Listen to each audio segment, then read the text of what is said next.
بازنده اونی نیست که شروع میکنه اشتباه میکنه، حالا به هر دلیلی نمیشه. بازنده اونیه که انقدر میترسه شروع نمیکنه. اونی که همیشه حسرت میخوره ای کاش شروع میکردم.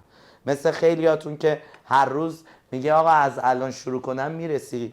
هر که از الان هم شروع کنه میرسه، قطعا هم میرسه. نتیجه خیلی خوب و عالی هم میتونه بگیره. ولی داستان این که از ترس باختن خیلیاتون هیچ وقت شروع نمیکنید. نه تنها کنکورو بلکه بقیه آرزوهاتون رو از ترس باختن هیچ وقت سمتش نمیرید و همیشه یهو چشم هم میزنی میبینی اوه 60 سالم شد، ای کاش این کارا رو میکردم.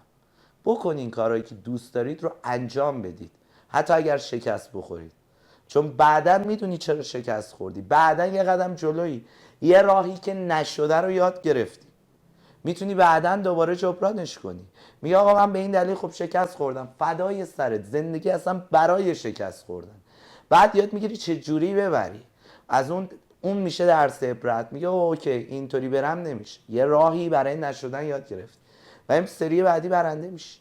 و یادتون باشه که همه کسایی که الان میبینید خیلی موفق شدن، یادتون باشه خیلی شکست خوردن. یعنی 1000 بار شده شروع کردن، 1000 تا راه رو امتحان کردن که نشده، تا 1001مین بار شده. هر کسی رو که میبینید در هر جایگاهی، چه بیزینس، چه هنر، چه ورزش، چه درس، موفق شده، بدونید به همون اندازه‌ای که موفقه، هر چقدر موفقتر شکست بیشتری رو تو زندگیش تجربه کرد. اون کلی شکست خورده ولی داستانش، تفاوتش با بقیه چی بوده؟ وقتی شکست میخورده نمیگفته من چقدر بدبختم من دیگه ادامه نمیدم. پا میشده نقطه ضعفش رو پیدا میکرده، اصلاح میکرده، دوباره تلاش میکرده. و این فرمولیه که نه تنها توی کنکور جواب میده باعث میشه طرف رتبه بشه، بلکه در تمام مسیر زندگی، توی بیزینستون، توی کارتون، تو هنرتون، تو ورزشتون این جواب میده. مثلا اگر یکی پاشه بره باشگاه بدنسازی، روز اول وزنه بزنه بیاد بدنش درد بگیره یا بدن درد گرفته، ادامه نده بدنش خوب میشه؟ نه، میره هی دهنش سرویس میشه، هی بدن درده بیشتر بیشتر بیشتر، هی بدن خوشگل‌تر خوشگل‌تر خوشگل‌تر. تمام مسیر زندگی همین شکلی. شما وقتی برنده میشین که شروع کنید از شکست خوردن نترسید. شکستم خوردین فدای سرتون، هیچ وقت خودتون سرزنش نکنید، فقط برین دنبال علتش. چرا؟ علتش رو پیدا کردی بگو خب دیگه این کار نمیکنم، مسیر بهتری رو انتخاب کن، جبرانش کن و به اون چیزی که میخوای میرسی. و این رو خطاب به بچه‌هایی که دوست دارن شروع کنن میگم، خب از الانم شروع کنی واقعا شدنیه. یعنی تو 6 ماه معجزه میتونه رخ بده. تو همین 6 ماه، حالا 180 روز، شما 10 ساعت هم درس بخونی میشه 1800 ساعت. تو 1800 ساعت 2 دور 3 دور همه درس‌ها رو میشه خون.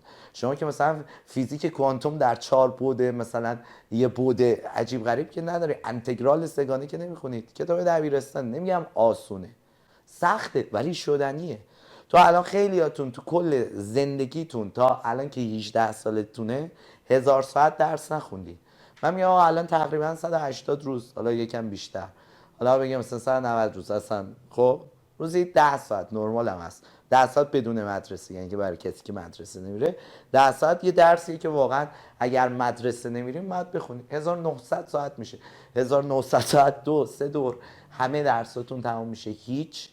بعد ببین اون کسی تو کنکور برنده است که تا خود روز کنکور درس میخونه. خیلی از بچه ها بودن شاید همین الان تو این کلاس باشن، پارسال شاگرد اول بوده، نمرش 20 بوده، الان مثلا 2 3 ماه درس خوندن رو ول کرده و الان کنکور بده 100,000 هم نمیشه. نکته اصلی کنکور تا روز آخر ادامه دادنه.